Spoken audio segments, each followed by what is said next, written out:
जय जगन्नाथ आम आगु ऑलरेडी खनिज तैल विषय जेनटा कि पेट्रोलियम विषय आम आलोचना करथिला हेबे आम आलोचना करबा प्राकृतिक गैस बुझेला प्राकृतिक गैस केउ जगार मिलता है केम भली भाव में मिलता है केते मात्रा रे मिलता है से गुड़ाक आम आलोचना करबा एवं बहुत गोटे शक्ति संबल भाव से आम जीवन में आवश्यकता पूरण करें एक निर्मल एवं गुरुत्वपूर्ण शक्ति स्रोत हिसाब से प्राकृतिक गैस पेट्रोलियम सहित गोटे खनि कि अलग खनि मिली है बुझेगा गोटे खनि ना अलग खनि मिलला प्राकृतिक गैस शक्तिर एक उत्स एवं पेट्रोलियम शिल्प औद्योगिक कंचामाल रूपे व्यवहृत होता है एथेरु कम कार्बन डाइऑक्साइड गैस होइथिबारु परिवेश ता सहित प्रदूषण प्रति अधिक विपद सृष्टि करी न थाए ए प्राकृतिक गैसटा तेणु यहाँ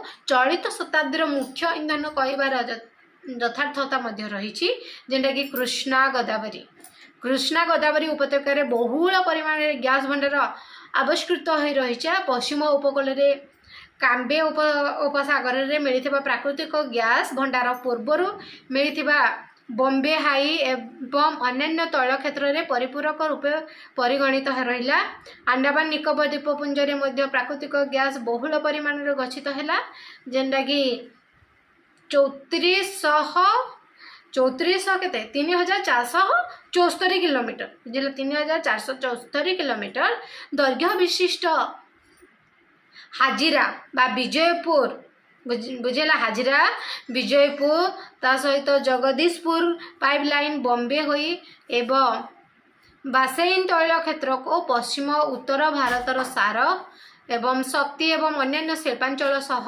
संयोग करुछि यही पाइपलाइन भारत में प्राकृतिक गैस उत्पादन प्रेरणादायक होइछि ता सहित सार एवं शक्ति केन्द्र गुड़िक प्राकृतिक गैस मुख्य बाह्यकारी होता है परिवहन क्षेत्र में पेट्रोलियम बदल जेनटा कि सीएनजी बुझेला सीएनजी जेनटा पेट्रोलियम बदल कंप्रेस्ड नेचुरल गैस है क्रमशः लोकप्रिय होबार लगी सीएनजी फुल फॉर्म मन रखी था विद्युत शक्ति ताले आम देखा विद्युत शक्ति एवं आम प्राकृतिक गैस विषय जानला विद्युत शक्ति विषय जाना विद्युत शक्ति बहुत इम्पोर्टाट ना नहीं विद्युत शक्ति बिना आम बचीपर ना जदि कहवा आजिकल समाज रे विद्युत शक्ति बिना कहीं बची पारे ना देखुच ना नहीं कूलर टिके ना कूलर तो छाड़ ए एसी ना लोक बची पार ना अधुना विद्युत शक्तिर उपयोग एते व्यापक जे यार मुंडपिछा व्यवहार परिमाण साधारणतः विकासर एक सूचक रूपे ग्रहण करा जायଥାଏ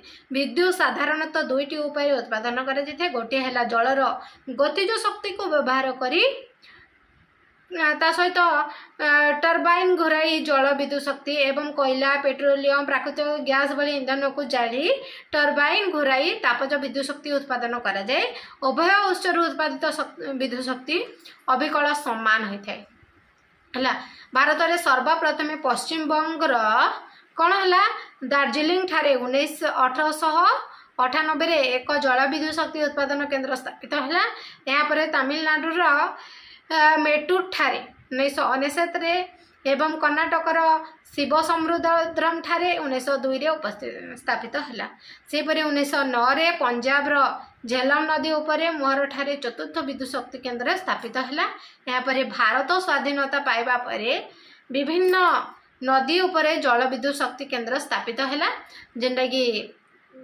तुम्हें जदि कह जो तुम काम अच्छे से गुड़ाक तुम पाखे उपस्थित करी किंतु कमेंट माध्यम जाना निहाती आवश्यक बुझेगा जल विद्युत शक्ति प्रखर गति प्रवाहित अक्षय संबल जल उत्पादित है भारत में अनेक गुड़िए बहुमुखी योजना जेनटा कि भाकरा नंगल दामोदर उपत्यका निगम हीराकुद योजना है ना नहीं आदि विद्युत शक्ति उत्पादन केन्द्र मान रहा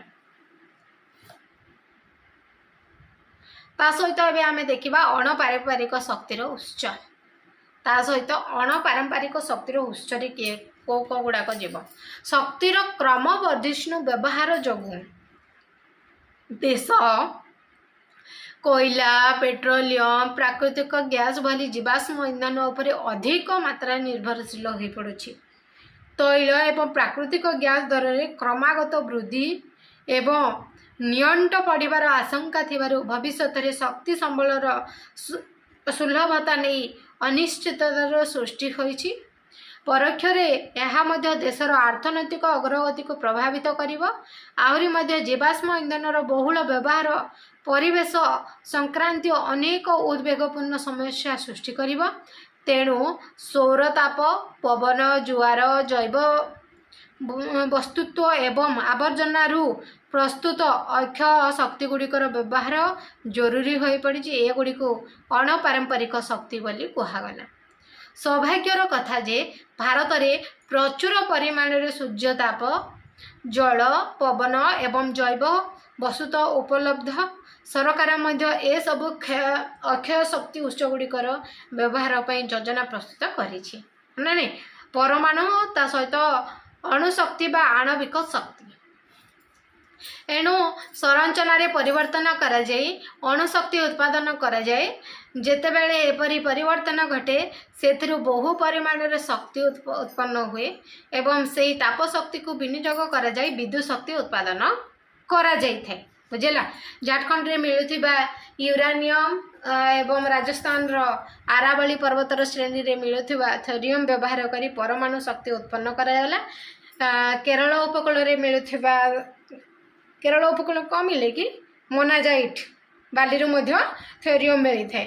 ସେ ଯେଉଁ କେରଳ ଉପକୂଳରେ ଯେଉଁ ମୋନାଜାଇଟ୍ ବାଲିରୁ କ'ଣ ମିଳିଲା? ଥୋରିୟମ୍ ମିଳିଲା। ସେ ଜାଗାରୁ ମଧ୍ୟ ଶକ୍ତି ଉତ୍ପାଦନ ହୋଇଥାଏ। ଭାରତରେ 0.8 ପରମାଣୁ ଶକ୍ତି ଉତ୍ପାଦନ କେନ୍ଦ୍ର ସ୍ଥାପିତ ହୋଇଛି। ବୁଝିଲା। 8ଟି ଯଦି ଭାରତରେ କେତେଟା କହିବା 8ଟି ପରମାଣୁ ଶକ୍ତି ଉତ୍ପାଦନ କେନ୍ଦ୍ର ସ୍ଥାପିତ ହୋଇଛି। ସେଗୁଡ଼ିକ କ'ଣ କ'ଣ ରହିଲା? ମହାରାଷ୍ଟ୍ରର ଟମ୍ବେ। ବୁଝିଲା। ଦେଖ ସେଗୁଡ଼ିକ କ'ଣ କ'ଣ ରହିଲା? ମହାରାଷ୍ଟ୍ରର ଟମ୍ବେ, ତା ସହିତ ତାମିଲନାଡୁର ରାଜଧାନୀ ଚେନ୍ନାଇ ନିକଟରେ କଳ୍ପକମ୍, ରାଜସ୍ଥାନର କୋଟା ନିକଟରେ ରାଓଦଭଟ୍ଟା, ଉତ୍ତରପ୍ରଦେଶର ନାରୋରା, ତା ସହିତ ଗୁଜରାଟର କାକ୍ରାପରା, ତାମିଲନାଡୁର କୋଦାଙ୍କୁଲମ୍, ତା ସହିତ ମହାରାଷ୍ଟ୍ରର ଜୈତାପୁରଠାରେ ଓ କର୍ଣ୍ଣାଟକର କାଇଗାରାଠାରେ ରହିଛି। ବୁଝିଲା। ପ୍ରଥମରେ ରହିଲା ତାରାପୁର ମହାରାଷ୍ଟ୍ର, ରାୟତଭଟ୍ଟା ରାଜସ୍ଥାନ, କଳ୍ପକୋଟମ୍ ତାମିଲନାଡୁ, ନରୋରା ଉତ୍ତରପ୍ରଦେଶ, କାକ୍ରାପାରା ଗୁଜରାଟ, କାଇଗା କର୍ଣ୍ଣାଟକ, କୁଦାଙ୍କୁଲମ୍ ତାମିଲନାଡୁ, ତା ସହିତ ଜୈତାପୁର ମହାରାଷ୍ଟ୍ର ଏଭଳି ଭାବରେ ଅଛି। ହେଲା। ତା ସହିତ ଦେଖ ଆଉ ଭାରତର ମୁଖ୍ୟ ଜଳବିଦ୍ୟୁତ ଶକ୍ତି କେନ୍ଦ୍ର ଗୁଡ଼ାକ ଏଗୁଡ଼ିକ ଆନ୍ଧ୍ରପ୍ରଦେଶ, ବିହାର କେନ୍ କେନ୍ ଜାଗାରେ ରହିଲା, ଗୁଜରାଟର, ଜାମ୍ମୁ କାଶ୍ମୀରର, ଝାଡ଼ଖଣ୍ଡର, ମନେ ରଖ କର୍ଣ୍ଣାଟକର, କେରଳର, ମଧ୍ୟପ୍ରଦେଶର, ମହାରାଷ୍ଟ୍ରର, ନାଗାଲାଣ୍ଡର, ତ୍ରିପୁରାର, ମଣିପୁର, ଆସାମ, ମେଘାଳୟ, ତା ସହିତ ମିଜୋରାମ, ଅରୁଣାଚଳ ପ୍ରଦେଶ, ଓଡ଼ିଶା, ପଞ୍ଜାବ। ମନେ ରଖିବାକୁ ପଡ଼ିବ। ସବୁ ଏକ୍ଜାମ୍ରେ ମଧ୍ୟ ଏଗୁଡ଼ାକ ପଡ଼ିଥାଏ। ହେଲା। ଖାଲି ନୁହେଁ 10ମ କ୍ଲାସ୍ ନୁହେଁ, ସବୁ ଏକ୍ଜାମ୍ରେ। ହିମାଚଳ ପ୍ରଦେଶ, ରାଜସ୍ଥାନ, ତାମିଲନାଡୁ, ଉତ୍ତରାଖଣ୍ଡ, ଉତ୍ତରପ୍ରଦେଶ, ପଶ୍ଚିମବଙ୍ଗ, ସିକିମ। ନା ନାହିଁ ଏଭଳି ଅନେକ ସ୍ଥାନରେ ରହିଛି ବିଦ୍ୟୁତ ଶକ୍ତି। ଏବେ କିନ୍ତୁ ଆମେ ଆଲୋଚନା କରିବା ସୌରତାପ ବିଷୟରେ। ଏବେ ଆମେ କାହା ବିଷୟରେ ଆଲୋଚନା କରିବା? ସୌରତାପ ବିଷୟରେ ଆଲୋଚନା କରିବା। ଭାରତ ଗୋଟିଏ ଗ୍ରୀଷ୍ମ ପ୍ରଧାନ ଦେଶ। ଏଠାରେ ସୌରଶକ୍ତି ବ୍ୟବହାର କ୍ଷେତ୍ରରେ ଅନେକ ସମ୍ଭାବନା ଅଛି। ଆଜିକାଲି ସୋଲାର ଲଗାଇ ଦେଉଛନ୍ତି ନା ନାହିଁ? ସୋଲାର ଲଗାଇବା ବହୁତ ଜରୁରୀ। ହେଲା। ଯଦି ଆମେ ଯେଉଁ ତାପଜ ବିଦ୍ୟୁତ ଶକ୍ତି ଯେଉଁ ଜଳରୁ ଯେଉଁ ଶକ୍ତି ପାଉଛେ ସେଥି ଅପେକ୍ଷା ଯଦି ଆମେ ସୋଲାର ଲଗାଇଦେଲା, ସୌରତାପରୁ ଯଦି ଆମେ ପାଇଲା ତାହେଲେ ଆମ ପାଇଁ ବହୁତ ଭଲ। କାହିଁକିନା ଆମ ଭାରତ ବର୍ଷରେ ସୌରଶକ୍ତିର କମ୍ ନାହିଁ, ଯେହେତୁ ଅଛି ଆମେ ବହୁତ ଖୁସି ହେବା କଥା। ଆମେ ତାକୁ ଉପଯୋଗ କରିବା ଉଚିତ। ନା ନାହିଁ?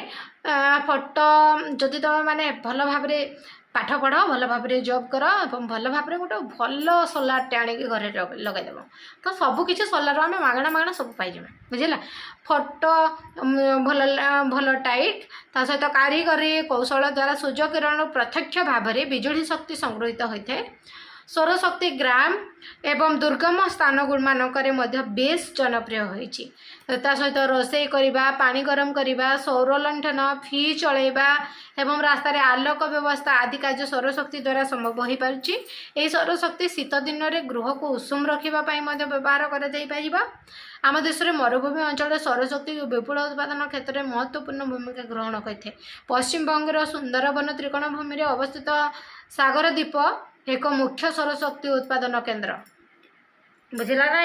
सागर द्वीप कौ जगह सुंदरबन पश्चिम बंग सुंदरबन त्रिकोण भूमि भारतर सर्वबृहत सौरताप शक्ति केन्द्र गुजरात माधवपुर ठारे केना भारतर सर्वबृहत सौर जदि शक्ति केन्द्र के जगह गुजरात माधवपुर ठारे एवं राजस्थान जोधपुर ठारे एठारे सौरशक्ति द्वारा धातु निर्माण दुग्ध डबा ता सहित जीवाणु मुक्त कर सौरशक्ति ग्रामांचल व्यवहार हेबा द्वारा जाळेणी काठ गोबर घोषी उपर निर्भरशील कमिबा बोली आशा कर ता सहित आलीगढ़ उत्तर प्रदेश कल्याणपुर और तमिलनाडुर कोयम्बाटूर ठारे सौरशक्ति केन्द्र अवस्थित अच्छी। आम देखा पवन शक्ति पवन अणपारंपरिक शक्ति एक मुख्य उत्स बुझेगा। पवन गोटे अणपारंपरिक शक्तिर एक गोटे मुख्य उत्स यह सस्ता प्रदूषण मुक्त और प्रकृति बंधु शक्ति। पवन शक्ति व्यवहारकारी देशगुड़िक मध्य भारतर स्थान चतुर्थ बुझेगा। भारतर स्थान केते चतुर्थ रे रही। चीन युक्तराष्ट्र अमेरिका जर्मान परे आसला प्रथम रु तृतीय स्थान रही अच्छे और चतुर्थ स्थान रे आम आसला भारत। पवन शक्ति विषय पवन शक्ति सृष्टि घंटा घंटा प्रति 5 किमी अधिक गति पवन बहुवा आवश्यक। घंटा प्रति 10 किमी अधिक गति पवन बहुवा अंचल गुड़िक है गुजरात आंध्र प्रदेश कर्नाटक तमिलनाडु महाराष्ट्र केरल ओडिशा पश्चिम बंग लक्षद्वीप अंडमान निकोबर द्वीपपुंज उपकूलवर्ती अंचल यह व्यतीत मध्य प्रदेश राजस्थान उत्तराखंड जम्मू काश्मीर ता सहित लद्दाख मध्य पवन शक्ति केन्द्र रही। भारतर पवन शक्ति उपयोग क्षेत्र में एक अग्रणी देश देशर सर्वबृहत पवन शक्ति विनियोग क्षेत्र में तमिलनाडु राज्यर नकर कोयलरू मदुराई पर्यंत लंबिकी रहिला है। तमिलनाडु कन्याकुमारी अवस्थित मुफांड्रा भारतर एक पवन शक्ति केन्द्र मध्य रहिला है ना। पवन शक्ति विनियोग क्षेत्र में नगरकोयल एवं जयसामिल प्रसिद्ध लाभ करिछि। जयसामिल ठारे भारतर सबुठारु बड़ पवन चक अवस्थित ओडिशार दामनजोड़ी ठारे एक बृहत पवन शक्ति केन्द्र मध्य रहिला बुझिला। नेक्स्ट आम देखिबा जैव गैस गैस भितर आम आलोचना करबा बा जैव बाष्प जेटा कि गुल्म काठीकुटा एवं कृषि क्षेत्र में आवर्जना रद्दी कागज प्राणी मनुष्य मानकर मलमूत्र आदि वर्ज्यवस्तु गुड़िकर जैव बाष्प उत्पादन व्यवहृत हुए। यही जैव गैस परिवार रंधन कार्य लगी था। जैव वस्तुतः अपघटन प्रक्रिया मिलता गैसर ताप प्रदानकारी शक्ति जेनटा कि किरोसिनी घसी काठ कोयलू अधिक।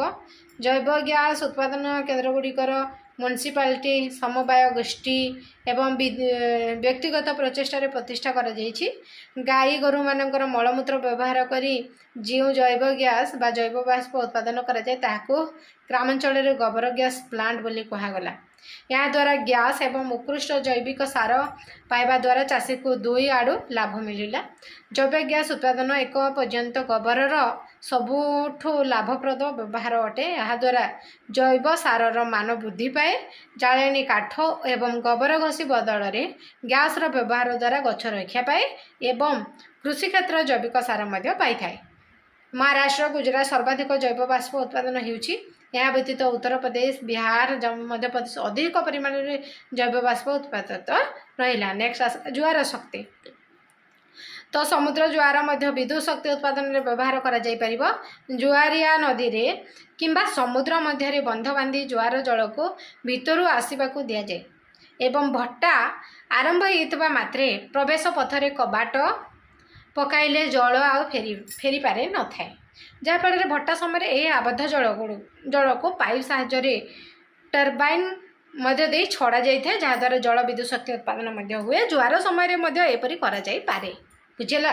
ଭାରତରେ ଗୁଜରାଟର କଚ୍ଛ ଉପସାଗରରେ ଜୁଆର ଶକ୍ତି ଉତ୍ପାଦନ କରିବା ପାଇଁ ଅନୁକୂଳ ପରିସ୍ଥିତି ରହିଛି, ଯାହାକୁ ଜାତୀୟ ଜଳଶକ୍ତି ନିଗମ ଦ୍ୱାରା 1 ମେଗାୱାଟ ଜୁଆର ଶକ୍ତି ଉତ୍ପାଦନ କେନ୍ଦ୍ର ସ୍ଥାପିତ ହେଲା। ଭୂତାପୀୟ ଶକ୍ତି ନେକ୍ସଟ ଆସିଲା ଆମର କ'ଣ ଭୂତାପୀୟ ଶକ୍ତି। ତ ଭୂ ଅଭ୍ୟନ୍ତରରେ ମିଳୁଥିବା ଭୂତାପକୁ ବ୍ୟବହାର କରି ଯେଉଁ ତାପ ଏବଂ ବିଦ୍ୟୁତ୍ ଶକ୍ତି ଉତ୍ପାଦନ କରାଯାଏ ତାହାକୁ ଭୂତାପୀୟ ବା ଭୂତାପଜ ଶକ୍ତି କୁହାଗଲା। ଭୂ ଅଭ୍ୟନ୍ତରରେ ଗଭୀରତା ବୃଦ୍ଧି ସହିତ ତାପ ବୃଦ୍ଧି ପାଉଥିବାରୁ ଭୂତାପୀୟ ଶକ୍ତି ମିଳିଲା। ଯେଉଁ ଅଞ୍ଚଳରେ ଭୂ ଅଭ୍ୟନ୍ତରର ତାପମାତ୍ରା ଖୁବ୍ ଅଧିକ ସେଠାରେ ଭୂଗର୍ଭ ଜଳ ଉତ୍ତପ୍ତ ଶିଳା ସଂସ୍ପର୍ଶରେ ଆସି କ'ଣ ଗରମ ହୋଇଯାଏ। ଅଧିକ ମାତ୍ରାରେ ଗରମ ହେବା ଯୋଗୁଁ ଏହା ଉପରକୁ ବହୁ ଜୋରରେ ନିର୍ଗତ ହୁଏ। ଏହାଦ୍ୱାରା ଟର୍ବାଇନ୍ରୁ ଘୂରେ ବିଦ୍ୟୁତ୍ ଶକ୍ତି ଉତ୍ପାଦନ କରାଗଲା। ବୁଝିଲା। ତା ସହିତ ଆମେ ଦେଖିବା ଶକ୍ତିର ସମ୍ବଳ ଶକ୍ତି ସମ୍ବଳର ସଂରକ୍ଷଣ କିଭଳି ଭାବରେ ଆମେ କରିବା। ଆମେ ତ ପାଇଗଲା ସବୁ ଶକ୍ତି ଗୁଡ଼ାକ କେଉଁ ଜାଗାରେ କ'ଣ କ'ଣ ରହିଲା। ବୁଝିଲା। ତ ଏବେ ଆମେ ଶକ୍ତି ସମ୍ବଳର ସଂରକ୍ଷଣ ବିଷୟରେ ଆମେ ଯଦି କହିବା, ଅର୍ଥନୈତିକ ବିକାଶ ପାଇଁ ଶକ୍ତି ଏକ ମୌଳିକ ଆବଶ୍ୟକ। ଜାତୀୟ ଅର୍ଥନୀତିର ବିଭିନ୍ନ ଅଂଶ ଯେମିତିକି ଶିଳ୍ପ, କୃଷି, ପରିବହନ, ବାଣିଜ୍ୟ, ଘରୋଇ ପ୍ରତ୍ୟେକ କ୍ଷେତ୍ରରେ ଶକ୍ତି ନିବେଶର ଆବଶ୍ୟକ ରହିଛି। ସ୍ୱାଧୀନତା ପରଠାରୁ ଦେଶରେ ଆରମ୍ଭ କରାଯାଇଥିବା ସମସ୍ତ ଉନ୍ନତିମୂଳକ ଯୋଜନାକୁ କାର୍ଯ୍ୟକାରୀ କରିବାକୁ ହେଲେ ସେଗୁଡ଼ିକ ବର୍ଦ୍ଧିଷ୍ଣୁ ଶକ୍ତି ଚାହିଦାରୁ ମେଣ୍ଟାଇବାକୁ ପଡ଼ିଥାଏ। ଏହି ପରିପ୍ରେକ୍ଷୀରେ ଆଜିର ଜରୁରୀ ଆବଶ୍ୟକତା ଅବ୍ୟାହତ ରଖିବା ପାଇଁ ଶକ୍ତି ଉତ୍ପାଦନକୁ ପୋଷଣୀୟ କରିବା ଉଚିତ ଏବଂ ଶକ୍ତି ସଂରକ୍ଷଣ ଏବଂ ଅକ୍ଷୟ ଶକ୍ତିର ବହୁଳ ବ୍ୟବହାର ଦ୍ୱାରା କ'ଣ ଶକ୍ତି ଉତ୍ପାଦନକୁ ପୋଷଣୀୟ କରାଯାଇପାରିବ। ବୁଝିଲା। ଶକ୍ତି ସମ୍ବଳ ଉପଯୁକ୍ତ ବ୍ୟବହାର କ୍ଷେତ୍ରରେ ଭାରତ ଏକ ପଛୁଆ ଦେଶ। ଆମର ସୀମିତ ସମ୍ବଳକୁ ସାବଧାନତା ସହ ବିବେକ ସମ୍ମତ ଭାବରେ ବ୍ୟବହାର କରିବାକୁ ପଡ଼ିବ। ସେଗୁଡ଼ିକ ହେଲା ଜଣେ ଦାୟିତ୍ୱପୂର୍ଣ୍ଣ ନାଗରିକ ହିସାବରେ ନିଜେ ନିଜର ଗାଡ଼ି ବ୍ୟବହାର ନ କରି ସରକାରୀ ପରିବହନ ବା ସାମୂହିକ ବ୍ୟବସ୍ଥା ଉପରେ ନିର୍ଭର କରିବା ଉଚିତ। ଆବଶ୍ୟକ ନଥିବା ବେଳେ ପ୍ରକୋଷ୍ଠ ବା ଶ୍ରେଣୀ ଗୃହରେ ପଙ୍ଖା ଆଲୁଅର ସୁଇଚ୍ ବନ୍ଦ କରିବା ବିଧେୟ। କମ୍ ବିଦ୍ୟୁତ୍ ଶକ୍ତି ସାହାଯ୍ୟରେ ଜଳୁଥିବା ଉପକରଣ ବ୍ୟବହାର କରିବା ଆବଶ୍ୟକ। ଶକ୍ତି ଚାଳିତ ଯନ୍ତ୍ର ଯାନବାହନର ନିୟମିତ ପରୀକ୍ଷା କରିବା ଆବଶ୍ୟକ। ତା ସହିତ ଅଣପାରମ୍ପରିକ ଶକ୍ତିର ବ୍ୟବହାର ପ୍ରତି ଧ୍ୟାନ ଦେବା, କାରଣ ଶକ୍ତିର ସଞ୍ଚୟ ଅର୍ଥ ଶକ୍ତି ଉତ୍ପାଦନ। ବୁଝିଲା। Energy saved is energy produced ନା ନାହିଁ। ତ ଆମକୁ ଶକ୍ତିକୁ ସବୁବେଳେ ଦେଖିବା ଉଚିତ, ଆମେ କେମିତି ଭଲ ଭାବରେ ଆମେ ଉପଯୋଗ କରିବା ଏବଂ ତା'ର ବିନିଯୋଗ କରିବା। ଭିଡ଼ିଓଟି ତୁମର ଯଦି ଉପଯୋଗରେ ଆସୁଛି, ହିତକାରୀ ହେଇଛି, ତ ଭିଡ଼ିଓଟିକୁ ଲାଇକ୍ କର, ସେୟାର କର, କମେଣ୍ଟ କର, ସବସ୍କ୍ରାଇବ୍ କରିଦିଅ। ଜୟ ଜଗନ୍ନାଥ।